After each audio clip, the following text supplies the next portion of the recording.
আনলেন না? তাহলে নেতৃবৃন্দ, আজ কি এই সভায় আজ যারা সামনাসামনি উপস্থিত আছেন, আজ এই সভায় ক্যামেরার মাধ্যমে, প্রযুক্তির মাধ্যমে যারা আমাদের সাথে যুক্ত আছেন, আমরা সবাই মিলে কি সিদ্ধান্ত নিতে পারি যে আজ থেকে বিএনপির 41তম প্রতিষ্ঠা বার্ষিকীতে কি আমরা সিদ্ধান্ত নিতে পারি আমাদের নেতা শহীদ রাষ্ট্রপতি জিয়াউর রহমান বাংলাদেশী জাতীয়তাবাদের জাতির পিতা?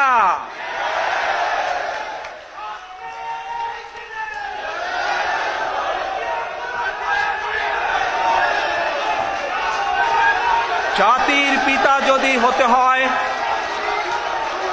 জাতির পিতা, এক মিনিট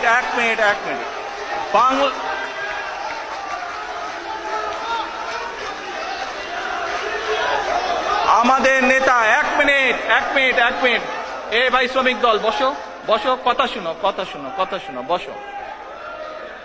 আমাদের নেতা শহীদ রাষ্ট্রপতি জিয়াউর রহমান শুধু বাঙালি জাত না, বাঙালি সহ 55,126 বর্গ মাইলের মধ্যে যতগুলো জাতি বাস করে, যারা বাংলাদেশী জাতির পরিচয় বহন করে, যারা নিজেদেরকে বলে বাংলাদেশী হিসাবে পরিচয় দেয় যারা, তাই সেই বৃহৎ জনগোষ্ঠীর জাতির পিতা, বাংলাদেশী জাতীয়তাবাদের জাতির পিতা।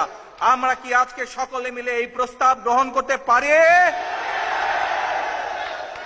তাহলে আজকে থেকে সিদ্ধান্ত হলো, শহীদ রাষ্ট্রপতি জিয়াউর রহমান বাংলাদেশী জাতীয়তাবাদের জাতির পিতা। আল্লাহ হাফেজ, বাংলাদেশ জিন্দাবাদ।